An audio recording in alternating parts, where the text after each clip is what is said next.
Picture this. You walk into a room confident about what you saw, what you heard, and what you felt. Yet within minutes, someone twists your memory, questions your perception, and leaves you doubting your own reality. That's not confusion, it's gaslighting. Gaslighting is not just lying. It is lying with strategy, with patience, and with precision. It doesn't simply distort facts, it corrodes the foundation of how you interpret facts, making you mistrust your own mind. The term comes from a 1938 play called Gaslight, where a husband dims the lights and insists to his wife that nothing has changed. She begins to question her sanity, trapped in the psychological cage he has built. The play is old, but the weapon is timeless. Niccolo Machiavelli never used the word gaslighting, but he understood its mechanics better than anyone. He wrote that rulers who can control perception control power, because reality itself is irrelevant if the people no longer believe their own eyes. This is the essence of gaslighting. The war is not fought on the battlefield, but in your mind. It does not destroy your body, it erodes your certainty, and once certainty is gone, you are defenseless. A manipulator who gaslights doesn't want to convince you, they want to confuse you. They don't want you to trust them completely, they want you to distrust yourself. The moment you second-guess your own memory, they have won. Notice the brilliance of this tactic.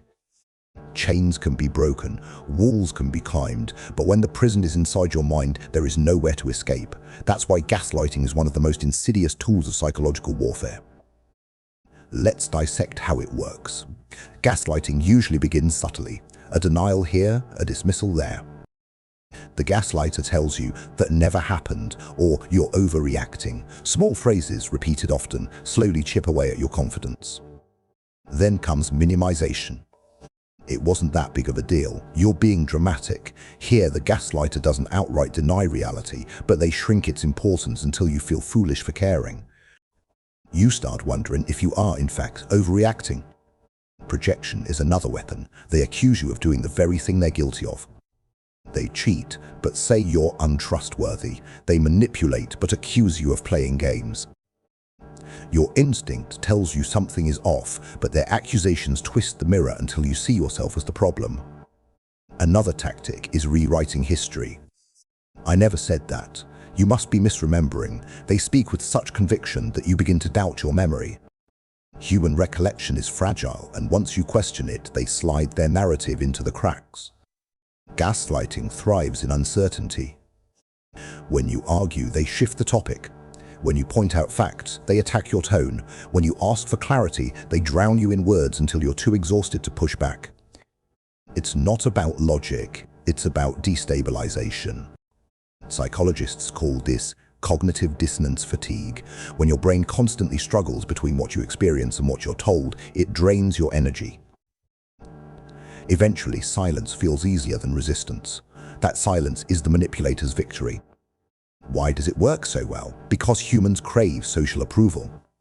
From childhood, we are trained to trust authority, to avoid conflict, and to question ourselves more than others. Gaslighters exploit this programming like hackers exploiting old software.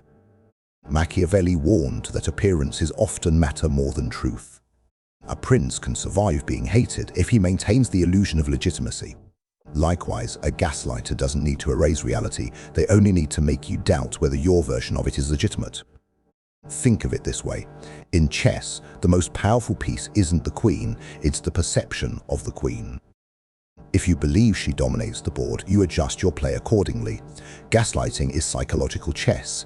It's less about facts, more about controlling how you move. Let's go deeper. Gaslighting usually follows a cycle. First, the incident the gaslighter does or says something harmful. Then comes denial or distortion. They insist it didn't happen or that it happened differently. After that, they attack your stability. You're imagining things. You're crazy. Finally, they extend false reassurance. I'm only saying this because I care about you. That cycle traps victims because it mixes cruelty with comfort. The brain latches onto moments of reassurance, dismissing the abuse as an overreaction. But make no mistake, this cycle is engineered to keep you dependent and doubting. Gaslighting doesn't always roar, it whispers. It shows up in workplaces when a boss denies giving instructions, then blames you for failing. It shows up in families when someone insists your childhood memories are wrong. It shows up in politics when leaders dismiss undeniable facts as fake news.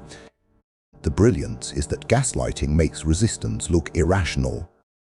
If you fight back, you appear angry. A master manipulator doesn't argue to discover the truth, he argues to rewrite it. He doesn't need you to agree, he only needs you to hesitate, to pause, to wonder if maybe you're wrong.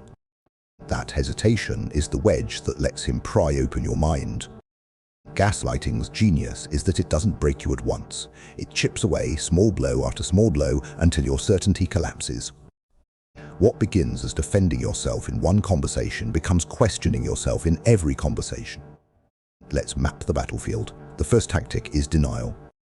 A gaslighter flatly rejects what happened. I never said that. That didn't happen. Spoken with confidence, denial makes you doubt memory because memory is fragile and confidence is contagious. The second tactic is minimization. Even when caught, they shrink the harm. You're exaggerating. You're too sensitive. By making you feel guilty for caring, they redirect the blame onto you. Suddenly, the problem is not what they did, it's that you reacted. The third tactic is diversion. You raise an issue and they change the subject. We're not talking about me, we're talking about your attitude. The heat leaves their actions and falls onto your flaws. You entered the conversation holding evidence. You leave it carrying guilt. Then comes projection. They accuse you of doing exactly what they're doing. They lie and call you dishonest. They manipulate and call you controlling. This works because the mind naturally defends itself, so instead of focusing on their behavior, you burn energy defending your reputation. And perhaps the deadliest tactic, confusing contradiction. They'll say one thing today, the opposite tomorrow, and insist both are true. This inconsistency keeps you off balance because the brain craves patterns. Without consistency, you chase clarity instead of noticing control. Now, let's step into real-world scenarios where gaslighting thrives. Imagine a partner who cheats but denies it with conviction. You find messages, but they insist you misunderstood. You catch inconsistencies, but they cry and say you're paranoid. Soon, you're apologizing for even questioning them. They're guilty, but you're the one begging for forgiveness. Or picture arguments where your partner says that never happened despite you recalling every detail. At first you insist, then you doubt. Eventually you avoid conflict altogether. The relationship doesn't silence you, they teach you to silence yourself. Machiavelli would recognize this as soft tyranny. A ruler doesn't always need force, he only needs to make resistance feel futile. In relationships, the gaslighter rules not through violence but through your fear of losing love. Gaslighting also creeps into friendships.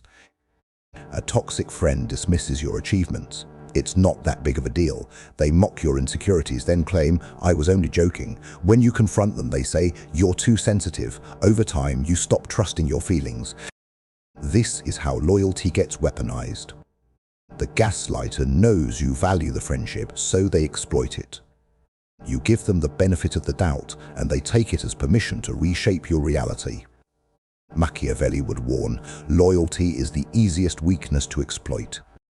Betrayal doesn't come from enemies. It comes from those closest to you, those who know how to twist your trust into chains. Workplaces. Gaslighting is rampant in offices. A boss gives you vague instructions, then blames you when results don't match their unstated expectations. I never told you to do it that way. They did, but now the story changes. Colleagues can gaslight too. They take credit for your ideas, then insist you never contributed. They spread subtle rumors, then call you paranoid for noticing. In time, you wonder if you're imagining hostility. Why does gaslighting thrive at work? Because jobs create dependency. You need income, stability, reputation. The gaslighter knows this, and so they twist your perception not only of them, but of yourself as a professional. Machiavelli would say, the workplace is a miniature principality. Power doesn't always belong to the most skilled, but to the most strategic. The gaslighter wins not by doing the work, but by controlling the story of who did the work. Politics and propaganda. On the grand stage, gaslighting becomes propaganda. Leaders deny what everyone saw, dismiss scandals as fabrications, or repeat falsehoods until they sound like truths. Citizens begin to doubt not only their leaders, but their own judgment. Think of regimes that deny atrocities, calling them exaggerations or enemy propaganda. Think of politicians who contradict themselves daily, yet insist they've always been consistent. When the public is bombarded with contradictions, exhaustion sets in. People stop resisting, not because they believe, but because they're tired. Machiavelli would nod here. He wrote that perception governs politics more than truth. A ruler doesn't need to be virtuous, he only needs to appear virtuous. Gaslighting elevates this principle. Facts don't matter if people doubt their memory of facts. Family systems. Gaslighting often begins in childhood. A parent ignores your emotions, insisting you're fine when you're not, or they rewrite history. We never treated you that way, despite your vivid memories. Slowly, you grow into an adult who questions every instinct. Generational gaslighting is the most dangerous because it becomes identity. Children learn to silence themselves before they even know they're being silenced. By adulthood, the prison is so familiar it feels like home. Machiavelli would say this is the foundation of obedience. A ruler wants compliant citizens. A parent who gaslights unintentionally trains them. If you learn to distrust yourself early, you'll carry that pattern into every relationship. But let's pause and ask, why do manipulators gaslight in the first place? At its core, gaslighting is about control. Some do it consciously, wielding lies like weapons. Others do it unconsciously, unable to face their own flaws. Denial becomes easier than guilt. But regardless of intent, the effect is the same. You lose certainty, they gain power. Another reason, gaslighting buys time. A partner denies cheating to keep you from leaving. A leader denies corruption to survive scandal. A boss denies instructions to avoid accountability. Gaslighting doesn't need to be permanent. It just needs to delay consequences long enough to benefit the manipulator. Gaslighting also isolates. Victims often stop sharing experiences, fearing others will call them dramatic. This silence cuts them off from external validation. Alone, they're easier to control. Machiavelli would admire this. Divide the subject from allies, and the ruler's grip tightens. And here's the most brutal truth. Gaslighting is addictive for the manipulator. Once they see how easily doubt reshapes reality, they return to the tactic again and again.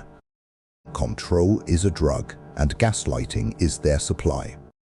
Now, let's examine the psychological effects. Victims often develop self-doubt, second-guessing even minor decisions.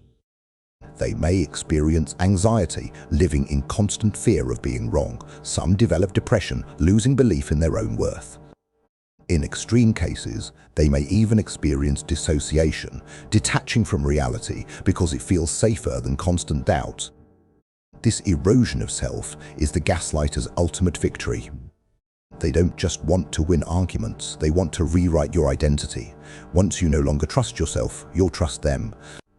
That if gaslighting is the art of destabilization, defense is the art of anchoring. The gaslighter wants you to drift in fog. Your survival depends on building ground under your feet. Once you reclaim certainty, their illusions lose power. The first weapon is documentation. Write things down, record conversations, keep evidence. Gaslighting thrives in the gaps of memory, so close the gaps. When they say, "I never said that," you no longer rely on fragile recall, you have proofs. But defense is not only external, it is internal. The gaslighter attacks your trust in yourself. To counter this, practice pattern recognition. Don't get lost in single incidents. Instead, observe the recurring tactics: denial, minimization, projection. Repetition reveals the strategy. Detach emotionally in the moment. When manipulation begins, resist the instinct to argue endlessly. Silence is your shield. Machiavelli taught that timing is everything. Don't answer on their schedule. Slow the tempo. Control when and how you respond. Another strategy: validate with allies. Seek trusted people outside the manipulator's circle. Share experiences and ask, "Did this happen the way I remember?" Gaslighters isolate you. Allies reconnect you to reality. Your support system is your fortress. Yet the deepest defense is detachment from approval. The gaslighter feeds on your desire to be liked, believed, or validated. When you no longer need their acceptance, you break their chain. Machiavelli would say, "He who depends on another's favor is already conquered." Learn to spot the emotional hooks. Guilt, pity, and fear are the gaslighter's lures. When you feel the sudden urge to prove yourself, pause, ask, "Whose game am I playing right now?" Awareness transforms compulsion into choice. Boundaries are not optional, they are essential. Refuse to argue endlessly, refuse to answer accusations that are designed only to confuse. Machiavelli wrote that fortresses sometimes weaken rulers, but for individuals, psychological fortresses are vital. A wall of limits keeps predators out. And here is a subtle but powerful tactic. Mirror their strategy back at them, not by manipulation, but by clarity. When they deny, you repeat calmly, "I heard what I heard." When they minimize, you state, "It mattered to me." You don't fight their frame, you refuse to step inside it. Gaslighters thrive on reactions. Every angry outburst, every desperate plea, every attempt to prove yourself is food for them. The strongest move is often non-reaction. Like Machiavelli's ideal prince, you become unreadable, untouchable, unmoved. Rebuild your self-trust through small victories. Decide something minor: what to wear, what to eat, and honor it. Confidence is muscle. Repetition strengthens it. Over time, you stop outsourcing validation. Your word becomes enough. Remember, gaslighting collapses when the victim becomes unplayable.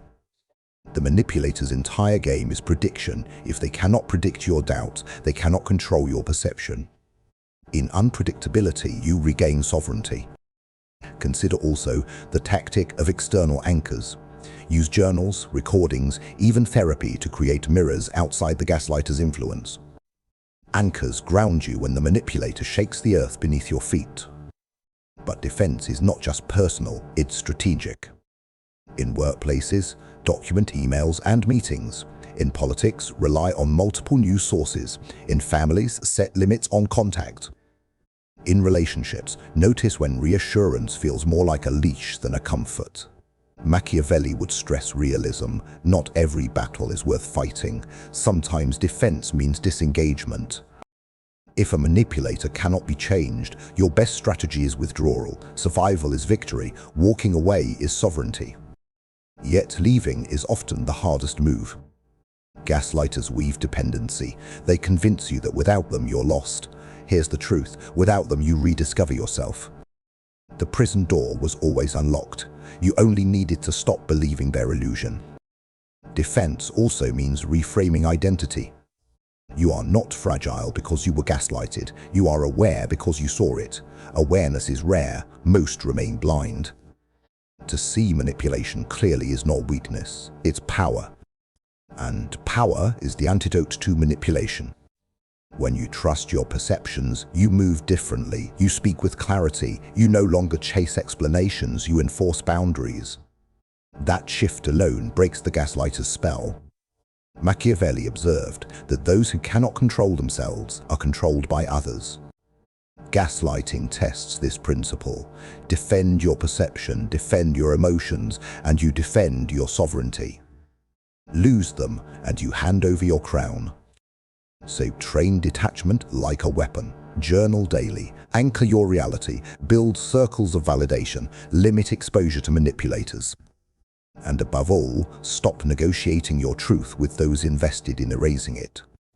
When someone tells you you're imagining things, you answer, "I trust my perception." When they say you're too sensitive, you reply, "My sensitivity is not your weapon." When they say that never happened, you calmly respond, "It happened for me." The point is not to convince them.